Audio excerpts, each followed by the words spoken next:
students. So today we are going to see that what is solid state. So before understanding solid state and knowing about it, we should look at the things around us. We have many objects around us. Like if you say, this is my hand, whether it is a solid or liquid or gas, looking just at my hand, you will say that, yeah, this is solid.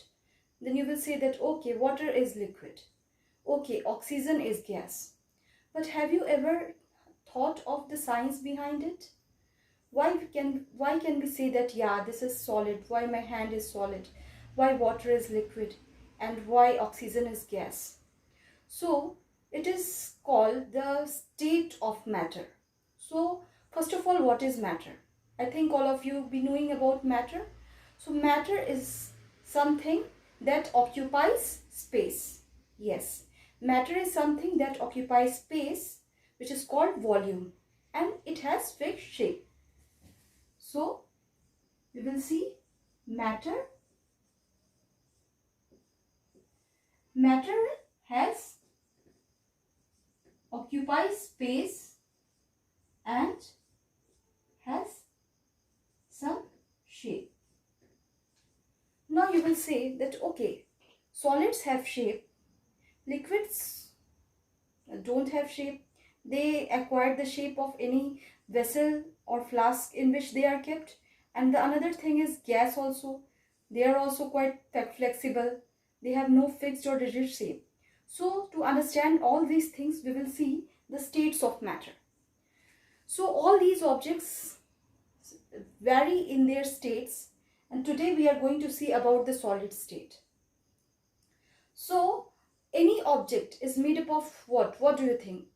Of course, it is made up of many particles. And what are those particles? Those particles are nothing but molecules which are made up of atoms, and atoms are made up of electrons, protons and neutrons, and they are further divided into various subparticles. So these particles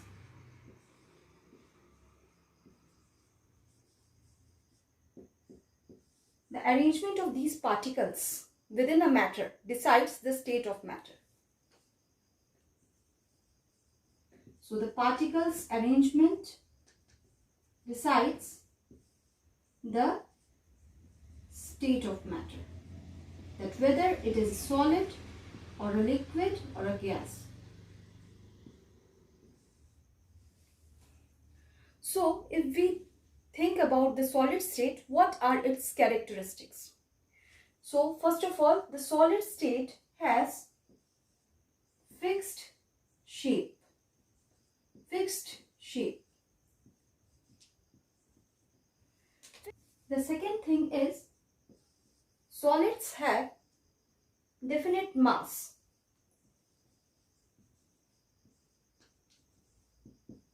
Definite mass. So we looked at two things. The first is solids have fixed shape and solids have definite mass. Let us discuss about the things. What does fixed shape means? It means that the various particles within the solid are compact, means they can't be compressed. For example, this is a solid object and these are various particles within the solid object. So these particles can move up to some positions. Certain position also only they can move here and there. They have through their mean position. If this is their mean position, if this is the mean position, then it can maybe move up to this or this. But this position, the radius of this position is fixed. So this is the reason that the various particles have fixed shape. The second thing is they have definite mass. Due to fixed shape, the space occupied by all the particles is fixed and therefore the mass is definite. Because we know that what is mass? Mass is the amount of matter. Mass is the amount of matter contained within an object or material. So if we are talking about solids, the total amount of material contained within the solid object will decide its mass, which is definite. The third thing is, but it differs. Yes, the most important thing to note is that this mass and shape differs in liquids and gas. Liquids and gas are fluid. They do not have definite mass or shape because they keep on moving and flowing. They have greater movement from their mean position. That is why, for example, if we are considering about liquid, then if this is the mean position of the liquid particles, then it will flow up to all the corners of the flask or container in which it will be kept.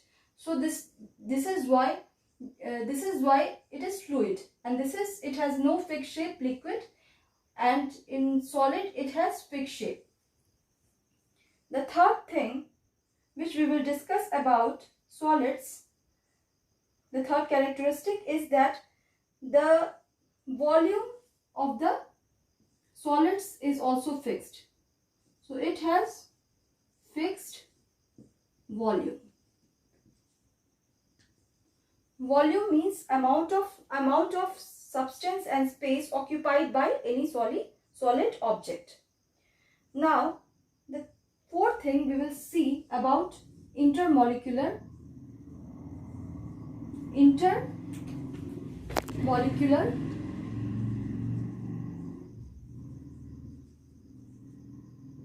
forces. So what are intermolecular forces?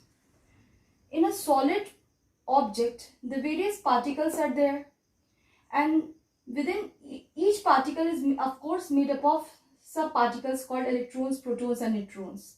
We know that in an atom, the proton and neutron is located in the center, and the electrons keep on revolving around the orbits. So of course there would be some fixed charge on every particle. Suppose this is a particle number 1, this is particle number 2. Suppose the overall charge on this very particle is positive and the charge on this very particle is negative. So there would be some force exerted by this particle on this particle and this on this. So all these particles exert some amount of force which is called intermolecular forces.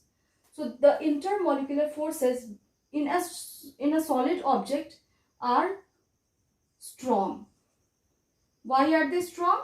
Because the particles are very close to each other, so they exert strong forces on each other. And number 5 is the intermolecular distance. Intermolecular distance. Intermolecular distance is short. Of course, the oscillation of the particles from their mean position is quite small. So the intermolecular distance will be short, and due to shorter intermolecular distance, the intermolecular forces will be strong. So on the basis of these important characteristics, we can decide that what is the state of matter, what is the science behind the state of matter. So you can remember these 5 points and you can decide that why a state of matter is solid, why it is a liquid, and why it is a gas. Thank you.